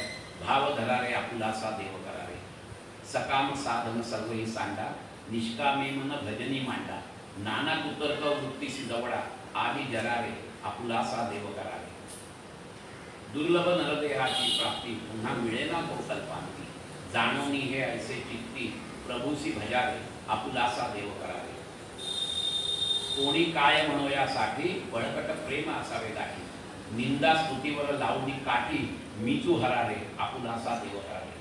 शिवदिन केसरी म्हणून पैठणचे अतिशय संत समान व्यक्तिमत्व, त्यांचा हा आहे अभंग. त्यांचं मूळचं आडनाव जोशी, आणि त्यांचं नाव सदाशिव. अतिशय कल्लक बुद्धीचे असे शिवदिन केसरी होते.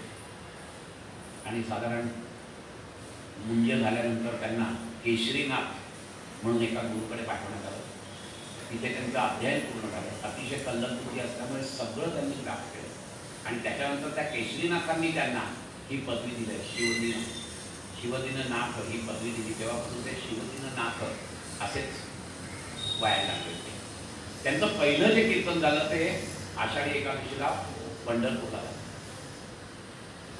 आणि त्यांचं ते कीर्तनाचा सगळं हे ऐकून ह्याचा जो किल्लेदार आहे त्या किल्लेदाराने त्याला बोलावलं होतं कीर्तन करा. किल्लेदार देखील खूप खुश झाला आणि किल्लेदारांनी त्यांना खूप मान सन्मान दिला, सगळं दिलं.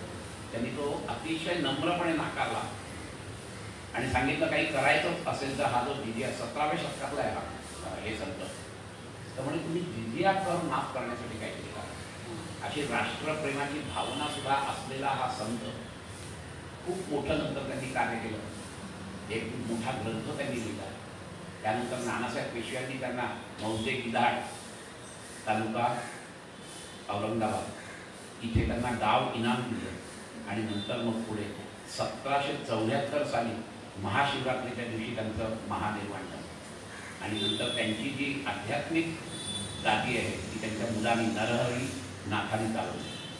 असे हे शिवदिन केसरी. बाकीच्या संतांबद्दल बोललो नाही कारण सगळं माहिती असतं, तुकाराम महाराज, ज्ञानेश्वर महाराज सगळं. परंतु या संतांबद्दल माहिती नसेल म्हणून थोडक्यात माहिती दिली. शिवदिन केसरींचा हा अभंग आहे. कळलं की खूप छान अभंग आहे. भाव धरावे आपुलाचा सकाम साधन सर्वही सांडा, निष्कामे मन भजनी मांडा, नाना कुतर्क वृत्तीसी दवडा, नाना कुतर्क वृत्तीसी दवडा, आदि जगा रे आपुलासा देव करा रे. दुर्लभ नर देहाची प्राप्ती, पुन्हा मिळेना तो कल्पांती, जाणूनी हे ऐसे चित्ती, जाणूनी हे ऐसे चित्ती, प्रभुसी भजा रे आपुलासा देव करा रे. कोणी काय म्हणो यासाठी, बळकट प्रेम असावे गाठी, निंदा स्तुतीवर लावून काठी, निंदा स्तुतीवर लावून काठी, मी तुहरा रे आपुलासा देव करा. खूप गोड अभंग आहे खरोखर. भाव या भोवती हा अभंग फिरतो. भाव म्हणजे भक्ती, भाव म्हणजेच प्रेम. कुठचीही साधना जरी केली तरी त्याच्यामध्ये भक्ती पाहिजे, त्याच्यामध्ये प्रेम पाहिजे, तरच ती साधना पाहिजे. मग ती योग साधना असो, ते यज्ञयाग असो, तो ज्ञानमार्ग असो, कुठचाही तो योग मार्ग असो, कुठचाही मार्ग असो, त्याच्यामध्ये जर का भक्ती नसेल, प्रेम नसेल, तर ती साधना सतत चालू राहणं फार मुश्किल आहे. सातत्य जर साधनेत पाहिजे असेल तर त्या साधनेबद्दल तुमच्या मनामध्ये भक्ती पाहिजे, तो भाव पाहिजे तुमच्यात, ते प्रेम पाहिजे तुमच्यात. याने नाही तर तो अभ्यासच होणार नाही तुमचा. आणि अभ्यास सुद्धा कसा पाहिजे, शेवटपर्यंत पाहिजे. पतंजली मुनींनी फार सुंदर सांगितलंय, सतू दीर्घकाल नैरंतर्य सत्कारा सेवितो दृढभूमी. दृढभूमी साधनेची होईल कशी, दीर्घकाल. तुम्ही मोजू नका किती, हा जन्म पण जाईल, पुढचे 2 जन्म जाते. दीर्घकाल नैरंतर्य, कन्सिस्टन्सी पाहिजे की मी या वेळेला ही साधना 2 तास करणार म्हणजे करणार, नैरंतर्य. आणि सर्वात शेवटचं दीर्घकाल आणि नैरंतर्य केव्हा राहील, सत्कारा सेवितो, त्याच्यावर का प्रेम असेल तर राहील. त्यामुळे पतंजली मुनींनी पण तेच सांगितलं की भाव जर का नसेल तर त्या साधनेचं फळ मिळणार नाही तुम्हाला. भाव पाहिजे. कसं आहे, खूप उच्च प्रतीचा मी साबण आणलाय, नंतर कपडे धुवायची जागा सुद्धा एकदम चकाचक, एकदम ग्रॅनाईट हे केलेली, सगळं केलंय. आणि कपडे धुवायला बसलो आणि जे पाणी आहे ना ते पाणी समजा गढूळ असेल तर ते कपडे निघतील काय नाही. निर्मळ जीवन काय करेल साबण, तुकाराम महाराज म्हणाले. तसंच आहे हे साबण जे आहे ना, हे साबण म्हणजे साधन आहे. आणि निर्मळ जीवन म्हणजे दुसरं तिसरं काही नाही तर शुद्ध पाणी आहे. जीवन म्हणजे पाणीच आहे. कळलं की नाही. निर्मळ जीवन काय करेल साबण. जेथे चित्त शुद्ध नाही तेथे कोण करील काही. तुमचं चित्त जर शुद्ध नसेल तर कुठची साधना तुम्हाला फळाला येणार आहे? काय करणार ती साधना? या साधनेमध्ये जर का भाव असेल तरच ती साधना तुम्हाला फळणार आहे, नाही तर फळणार नाही तुम्हाला ती साधना. हा मुद्दा खूप मोठी. साधना कुठची असते? की भक्ती साधना असू दे, की योग साधना असू दे, कळलं की नाही, तो यज्ञयाग असू दे, कुठचंही असू दे, पक्की भक्ती, पक्का विश्वास पाहिजे.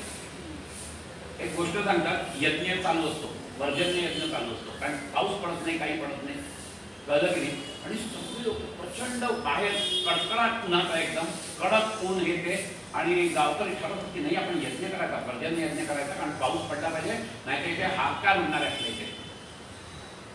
ठीक आहे, यज्ञाची तयारी होते, सगळं होतं, त्या दिवशी यज्ञ असतो, त्या दिवशी सगळे येतात लोक. एक लहान मुलगा असतो, तो छत्री घेऊन येतो. सगळे मोठी लोक असतात, काय छत्री काय कडक ऊन पडलाय, हो पण म्हणे आपण पर्जन्य यज्ञ करतोय ना, मग पाऊस पडणार, मग मला छत्री नको का घरी जायला. ही भक्ती, कळलं, ही भक्ती आहे. हा महत्वाचा मुद्दा इथे लक्षात ठेवायचा असतो की एवढी श्रद्धा, अढळ श्रद्धा पाहिजे की मी करतोय, माझ्या साधनेमध्ये माझी ती भक्ती पाहिजे, माझ्या साधनेमध्ये दृढ विश्वास पाहिजे माझा, तरच ती साधना फळणार आहे. आणि त्या दृढ विश्वासाला, त्या प्रेमाला, त्या भक्तीला भाव म्हटलेला आहे. आणि म्हणून त्यांनी सांगितलंय भाव धरावे आपुलासा देव करावे. खूप सुंदर सांगितलेले आहे. आता एका शुभाषितकाराने तर काही सुंदर सांगितलं, कळलं की नाही. हे जे काही आहेत ना, एक अजून सांगतात की असे सगळे गुरु आपल्या शिष्यांना घेऊन जातात, सगळे काही त्यातले शिष्य जे असतात ते थोडे वापरत असतात. हो गुरुजी म्हणे, ते गंगेत आंघोळ केली की म्हणे सगळे षड्रिपू जातात का? आता गुरुला कळलं की हा वात्रट मुलगा आहे आणि प्रश्न विचारला. हो म्हणे 100% जातात. हो का? मग म्हणे आम्ही शुद्ध होऊ का? हो म्हणे, जिथपर्यंत पाण्याचा तिथपर्यंत शुद्ध होता. काय असतं म्हणे माहितीये का, तुम्ही पाण्यात शिरता ना तेव्हा हे षड्रिपू असतात ना, हे झाडावर जाऊन बसतात. त्यामुळे म्हणे तुम्ही पाण्यात शिरताना तुम्ही शुद्धच असता, ते पाणी तुम्हाला शुद्ध नाही करत, कळलं नाही. आणि मग तुम्ही परत बाहेर आला तेव्हाही शुद्ध असता, पण लगेच ते जे असतात ना झाडावर बसलेले, ते परत तुमच्या बोकांडी बसतात. त्यामुळे म्हणे तीर्थात शुद्ध होतं, पण तुम्ही भाव घेऊन जर गेलात तर तुम्ही तुमचे षड्रिपू पण सिद्ध. यात्रा करताना आमचा तो भाव पाहिजे. त्याने मी यात्रा करतोय, मग तिथे दानधर्म व्हायला पाहिजे, तिथे वेळ साधली गेली पाहिजे, तिथे भाव भक्ती असली पाहिजे, तर हे सगळं होणार आहे. नाही तर तुकाराम महाराजांनी सांगितलं ना, तीर्थी धोंडा पाणी आणि देव रोकडा सज्जनी. मग त्यापेक्षा सज्जनांच्या संगतीत राहा, तिथे रोकडा आहे देव. तीर्थामध्ये दगड, तुझा तो भाव नसेल तर ते दगडच आहे. तीर्थी धोंडा पाणी, दुसरं काही नाही. भाव असेल आहे, तीर्थाला जायचं तर तुमची ती वेळ साधली गेली पाहिजे, तुमचा सत्संग व्हायला पाहिजे, तुमचा दानधर्म व्हायला पाहिजे, कळलं की नाही. आणि तुमचा भाव असला पाहिजे की मी आमच्या इथे म्हणजे काय, यात्रेला जाताना पहिले त्या आजूबाजूला कुठले 5 स्टार हॉटेल बघायला करा. मला बाबा 5 स्टार शिवाय चालत नाही. मी आपलं जातोय तीर्थयात्रेला, पण मला 5 स्टार शिवाय जाऊ नको ना, घरात बस ना तू. अबोध साधन आमचे जे सांगितले, मानसिक भक्ती कर की तू, कशाला जातो तिथे एवढं. पण त्याच्यामध्ये अहंकार असतो, मी यात्रेला जाऊन आलो, हाच अहंकार असतो, कळलं की नाही. तो अहंकार घेऊन तुम्ही यात्रेला जाता तर तुम्हाला कशी फळणार आहे. काही लोक यात्रेला जातात आणि हे मोठं बांध घालतात. मी यात्रेला गेलो कशासाठी, मी यात्रेला गेलो म्हणून बांध घालायचं कशासाठी घालायचं. तू गेलास, तुझ्यामध्ये चित्तामध्ये शुद्धी आली तर तुला कळेल ना. पण आमचं तसं नसतं. आणि म्हणून पूजा ते अबोधा चित्ताच्या प्रकारे भाव विश्वंभरी समर्पावा. तुकाराम महाराजांनी सांगितलं की अबोध पूजा असली पाहिजे. कळता नाही का कोणाला की तुम्ही पूजा करताय, कळता नाही का की तुम्ही साधना करताय. कशासाठी सांगायची, आपली आपल्याजवळ आहे, कारण त्याचा फायदा मला होणार आहे ना. कशासाठी तर सांगायचं, सांगायला गेला की तो अहंकार असा नसता, हळूहळू हळूहळू त्याचा वटून उठतो. इथेच पहिले छाटून टाकायचा. तो छाटायचा असेल तर तुमच्याकडे भाव पाहिजे, तुमच्याकडे प्रेम पाहिजे, तुमच्याकडे भक्ती पाहिजे त्या साधनेची. ती जर असेल तरच तुमची साधना फळाला येईल. एका शुभाजितकारांनी फार सुद्धा सांगितलं, भावेन देवम कलया नरेंद्र धनेन कांता कपटेन शत्रू सत्येन मित्रम कृपयाश्च पुत्रम आणि ज्ञानेन मोक्षम वशमाप्नुहि. भावेन देवम, देव जर का मिळवायचा असेल तो भावच पाहिजे. आणि तो एकदा भाव मिळाला की ज्ञानेन मोक्षम, शेवट सांगितलं की तुमचा ज्ञानाने मोक्ष मिळणार आहे.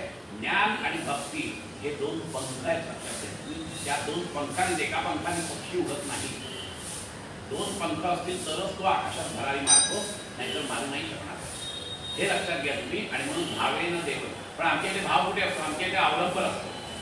कळलं की अक्षरशः अवलंबर. आम्ही पूजा करतो ती सुद्धा सगळ्या बोंबलत त्या गल्लीच्या टोकापर्यंत कळते. त्याच्यावर दासगणू महाराजांनी फार सुंदर लावणी वृत्तात एक हे केलं आहे, सुभाषित केलेलं आहे, काव्य केलेलं आहे. दासगणू महाराज म्हणतात, उज्ज्वल तांब्या आसन लोकरी घण घण वाजे घाट पूजेचा लांबवरी कोभार. हे चाक चाक चाक चाक सगळी ही एकदम मस्तपैकी उज्ज्वल तांब्या आसन लोकरी, स्वतःला बसायला एकदम लोकरीचं आसन वगैरे सगळं कळलं की नाही. आणि देवाला वस्त्राभ्ये अक्षतां समर्पयामी. बस दोन तुकडे अक्षतांचे टाकले झालं, संपलं. स्वतःसाठी हे मस्त कोट पीस पितांबर खाली ह्याला लोकरीचं आसन बिसन कळलं की नाही. आणि हे घंटा जोरजोरात जोरजोरात वाजत आहे. घणघण वाजे घाट पूजेचा लांबवरी उभा. हे गल्लीच्या टोकापर्यंत कळतं महाराज पूजेला बसले. सगळं अवलंबर आहे. निरांजने ती 10-20 जळती नाश तुपाचा खरा बदामी नैवेद्याला शिरा. वा, नैवेद्याला शिरा का तो खात नाही, तो मी खाणार आहे. अरे एवढं कशाला? पूजा करता करता आम्ही आमच्या पत्नीला सांगतो, कळलं का, आज मी नैवेद्याचं ताक मी घेणार आहे बरं का. म्हणजे काय की आता जरा थोडस साधू तूप पीठ नंतर केशर बिशर सगळं घाल बरं का. तुम्हाला सांगतो, देवाने जर खरंच खायला सुरुवात केली ना तर केशर बिशर जाईल.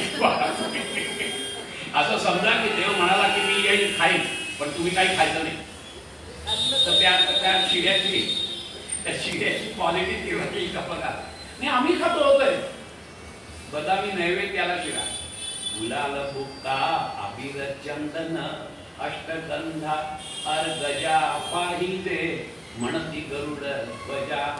काय गरुड ध्वजा त्या विष्णूला पाहिजे म्हणे. हे सगळं ही सगळी सुगंधी अत्तर हे ते तेल विल काय नसतं, महाराज पाहिजे असतं. खरं सांगायचं त्याला काही पाहिजे नसतं, काही त्याला नको असतं. या सगळ्यात कळलं की अशी पूजेची तरी तयारी बहुरूप्याचे परी भक्तीचे नाव नसे अंतरी. बहुरूपी होतो आम्ही. तो बहुरूपी एक एक वेगवेगळी रूप घेत असतो, सगळं घेत असतो. आतमध्ये भक्ती नाहीच आहे आमच्या, सगळं अवलंबर आहे. मग अशा वेळेला तो भक्ती भावेन देवम, तो भाव कुठे गेला तुमचा? तो भाव नाहीये तुमच्याकडे. हा भाव नाही, काही नाही. आणि तुम्ही जर का अपेक्षा केली की मला देव पावावा, तर देव कसा पावेल? देव नाही पावणार आहे तुम्हाला. तो भाव पाहिजे. आणि म्हणून आमच्या इथे अवलंबर मागवण्यापेक्षाही आमच्या संतांनी सांगितलेलं आहे की अबोल पूजा करा. कळलं की अबोल पूजा करा. कोणाला कळता नाही का? त्याच्यावर एक खूप सुंदर अभंग आहे. पूजा ते अबोला चित्ताच्या प्रकारे भाव विश्वभरे. तुकाराम महाराजांचाच आहे. वेळ मिळाला तर आपण घेऊ आपण. किती अभंग आहे खरेतर. असं सलग 20-25 दिवस सुद्धा मी एक अभंगांवर निर्माण करेन. इतके गोड अभंग आहेत. आपल्या संतांचं एवढे उपकार आहेत ना आपल्यावर, तुम्हाला सांगतो की खरोखर डोळ्यातून घळघळा पाणी येतं. एवढे उपकार आहेत त्यांचे आमच्यावर. त्याचं चिंतन वाचन मनन हे सगळं व्हायला तर ते होईल, नाहीतर नाही होणार. एवढे सुंदर आमच्यावर उपकार केलेले आहेत त्यांनी, परंतु कधी होत नाही आमच्या. भावेन देवम कलया नरेंद्र. नरेंद्रला वश कसं कशाने काय वश होतं हे सांगितलेलं आहे. भावेन देवम, देवाला वश करायचं असेल तर भाव पाहिजे, भक्ती पाहिजे. कलया नरेंद्र, कलेनी राजाला वश करता येतं. कारण पूर्वी राजाश्रय असायचा सगळ्या कलेला. आणि कलेला एवढं महत्व होतं की त्यांना त्यांच्या घराची भ्रांत नव्हती. राजाश्रय होता सगळ्या कलेना. आणि राजाश्रय असल्यामुळे आमच्या सगळ्या कला ज्या आहेत त्या उच्च प्रतीच्या होत्या. कारण ती भ्रांत नव्हती त्यांना डोंगरेच्या पोटाची. राजा बघून घ्यायचा त्यांच्या सगळ्या घरात. आणि त्यामुळे अतिशय सुंदर असे एक एक कलाकार आमच्या निर्माण झालेले आहेत. कालिदास त्यातलाच एक प्रकार आहे. कालिदास कवी केवढा थोर होता. अशीच कुजबूज चालू झाली होती याच्यामध्ये दरबारात की काय आम्ही नाही का कवी, कालिदासच पाहिजे का? भोजराजाचा दरबार होता. त्यामुळे आम्ही नाही का कवी, कुजबूज गेली त्याच्यापर्यंत राजापर्यंत. राजा म्हणजे एवढे सगळे लोक बोलतात मग आपण काहीतरी करायला पाहिजे म्हणून बघूया तरी खरंच कालिदासाच्या तोडीचा कोणी माणूस आहे का की ते कवी बघायला पाहिजे म्हणून एक दिवस दरबार भरला. आणि या राजाने सांगून टाकलं का की मी म्हणे एका श्लोकाची चौथी ओळ सांगणार आणि पहिल्या 3 ओळी तुम्ही तयार करायच्या. सगळे जण म्हणाले आज मला चान्स आहे कालिदासाला हरवायचा. सगळे सरसावून बसले, सगळे बसले आणि राजाने सांगितलं चौथी ओळ काय आहे? ठाठम ठठम ठम ठठठम ठठम ठा. झालं की सगळे गाळणच झाले. हे चौथी ओळ जर असेल तर याच्यात पहिल्या 3 ओळी कशा काय करायच्या? ठाठम ठठम ठम ठठठम ठठम ठा. 5 मिनिटं झाली, 10 मिनिटं झाली, सगळं शांत, निरव शांतता सगळी. भोजराजाने एकदाच फक्त कालिदासाकडे बघितलं. कालिदास खाडकन उभा राहिला. महाराज तयार आहेत म्हणे, सांग सगळ्यांना. लगेच सांगितलं रामाभिषेके जलमानयंत्या हस्ताच्युतो हेम घटो युवत्या सोपान मार्गेण करीति शब्दम ठाठम ठठम ठम ठठम ठठम ठा. रामाभिषेके जलमानयंत्या रामाच्या अभिषेकासाठी जल आणणाऱ्या युवतीच्या हातून तो जो सोन्याचा घागर होती ती सुटली. हेम घटो युवत्या. आणि काय झालं? सोपान मार्गे जिन्यावरून ती जेव्हा घरंगळत खाली खाली आली, सोपान मार्गे करीती शब्दम. काय शब्द केले? काय नाद केला? ठाठम ठठम ठम ठठम ठठम. सगळे कवी गप्प बसले ना. झालं, संपलं इथेच. परत कधी चर्चा नाही झाली. राजा शिकले होता आणि त्यामुळे हे असे उच्च दर्जाचे कवी, आज कवी कालिदासाने आम्हाला काय काय नाही दिलेलं. केवढे केवढे ग्रंथ दिले आहेत, केवढी नाट्य हे दिलेली आहेत आम्हाला. आणि त्याचे गुरु म्हणजे भाषण. जे काय ह्याचे भाषांची सुद्धा नाटकं खूप प्रसिद्ध आहेत. आणि कालिदासाने एका त्याच्या ह्याच्यात लिहिलेलं आहे की मला भीती वाटली की या भाषांच्या नाटकापुढे माझी नाटकं लोक स्वीकारतील का. ही भीती त्यांनी बोलून दाखवली कालिदासाने. म्हणजे भास किती मोठे असते साहित्य हे लक्षात घ्या तुम्ही. एक एक करत राजाश्रय जर मिळाला तुम्हाला तर तुम्ही काय नाही करू शकत. कलेनीच राजाला तुम्हाला हे करता येतं, वितरण करता येते. हा खूप महत्वाचा मुद्दा आहे. भावेन देवम कलया नरेंद्र धनेन कांता. आता हे काय सांगायला पाहिजे? धनेन कांता. कांतेला वश करायचं तर धनाशिवाय काही नाही होतो. हा, पहिल्या आठवड्यात तुमचं ऑफिस मधून आल्यावर स्वागत आणि शेवटच्या आठवड्यात ऑफिस मधून येताना स्वागत. पहिल्या आठवड्यात येताना तुम्हाला शिरा बिरा असतो, सगळं असतं. बायको अगदी नकापट्टा करून बसलेली असते. तुम्ही धंदा असाल तसा, मी पाणी आणते, चहा आणते, शिरा बिरा होतो, सगळं होतं. आणि शेवटच्या आठवड्यात काय ठेवलं तिथे घ्या, हे स्वागत असतं. कळलं की नाही? धनेनं कामता, तिला धनच पाहिजे. आणि म्हणून याच्यावर वामन पंडितांनी फार सुंदर श्लेष केलेला आहे पावलानं या शब्दावर. गाठी जया एकही पावलानं भार्या तया मारिती पावलानं. म्हणजे थोडक्यात शब्दशः अर्थ नाही घ्यायचा, किंमत देत नाही. कळलं नाही? आणि तीर्थास जाई नच पावलानं, इथे नच पावलानं म्हणजे भाव नसेल तर तीर्थाला. तीर्थास जाई नच पावलानं प्रभू तयाला कधी पावलानं. त्याला प्रभू कधीही पावणार नाही. कळलं की नाही? गाठी जया एकही पावलानं म्हणजे चारणी. पावली म्हणजे चारणी, असं माहिती आहे सगळं. भार्या तया हाणीची पावलानं, तीर्थास जाईनच्या पावलानं प्रभू दयाला कधी पावणार. अतिशय सुंदर श्लेष केलेला आहे. त्यामुळे पैसा आणि कांता हे घनिष्ठ नातं आहे आणि ते कधी संपणार नाही. तुम्ही किती केलं तरी ते संपणार नाही, कारण पाहिजेच आहे. त्यामुळे हा प्रकार केव्हा वाचतात कळतच नाही सांगता. बरं, याच्यानंतरचे जे आहे भावेन देवम कलया नरेंद्र धनेन कांता कपटेन शत्रू सत्येन मित्रम कृपयाश्च पुत्रम आणि ज्ञानेन मोक्षम वशमाप्नुयन्ते. हे आपण उद्या घेऊ. आणि त्याच्यानंतर पुढचा जो चरण आहे की आपुलासा देव करावे, तर देव आपलासा का करायचा त्याच्यावर चर्चा करू आणि मग त्याच्या पुढे जाऊ. दुर्लभ नरदेहाची प्राप्ती पुन्हा मिळेल ना तो कल्पना खूप मोठा आहे अभंग. त्याच्यावर निरूपण पण खूप मोठं आहे. करू कसं म्हणतो तसं अजून आपल्याकडे 2 दिवस आहेत. त्यामुळे काही मला तसं काही चिंता वाटत नाही. भरपूर आपल्याला बोलायला आहे, भरपूर निरूपणाला चान्स आहे. आज जी काही आपली सेवा झालेली आहे ती त्या देवीच्या पावलाला अर्पण करू आणि इथेच आपण निरूपण संपवूया. विठ्ठल विठ्ठल विठ्ठल.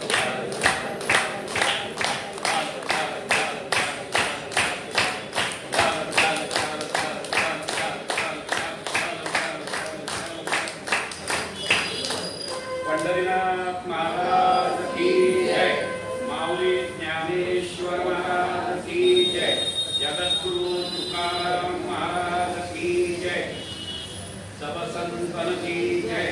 जय जय रघुवीर समर्थ।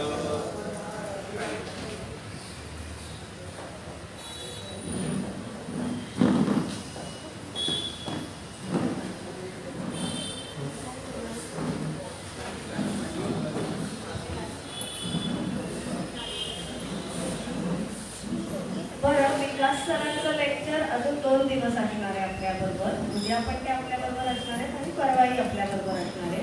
त्यानंतर 9 जुलैला डॉक्टर विमुक्ता राजे म्हणून आहे, ठाणा कॉलेजच्या प्रोफेसर आहेत. त्या 11 समर्थ स्थापित 11 मारुती ह्याच्यावरती बोलणार आहेत की त्या जागा कशा निवडल्या, त्याच जागी का स्थापन केले, मारुतीच का स्थापन केले, अशा सर्व प्रकारच्या गोष्टींचा आढावा त्या घेणार आहेत. त्यानंतर 10 जुलैपासून आठवडाभर आपल्याकडे दातरू सोमण येणार आहे. ते आपले हिंदूचे सण आणि त्यामागचं विज्ञान ह्याच्यावरती निरूपण करणार आहेत. त्यानंतर प्रज्ञा पंडित म्हणून आहेत, ज्या आपल्याला विष्णू सहस्त्रनाम आणि त्याचा अर्थ सांगणार आहेत. तर ते सगळे कार्यक्रम आहेत आणि ऑगस्ट महिनाभर पण आपण कार्यक्रम घेणार आहोत. हे भंडारी मंदिराचे चातुर्मासातले उपक्रम आहेत आणि ह्या व्यतिरिक्त पण आपले एकूण 27 उपक्रम आहेत. वेगवेगळ्या प्रकारचे उपक्रम आहेत, म्हणजे अन्नदानी योजना असेल किंवा सण सणावाराच्या निमित्ताने आपण करणारे वेगवेगळे उपक्रम असतात. त्याचं पत्रक मागे आहे. तुम्हाला ह्या कार्यक्रमाच्या संदर्भातला फीडबॅक द्यायचा असेल तर त्याची आपली अभिप्रायही मागे आहे. उपक्रमांमध्ये तुम्हाला आमच्याबरोबर जोडलं जायचं असेल तरीही आमच्याशी संपर्क करा. आपण काही कार्यक्रम यातले फेसबुकवरती पण दाखवतो, त्याची लिंक पण तुम्हाला शेअर केलेली आहे. भंडारी मंदिराचं पेजही आहे, ते तुम्ही तुमच्या यंग जनरेशन बरोबर शेअर करू शकता, जेणेकरून तेही जोडले जातील या माध्यमातून. धन्यवाद.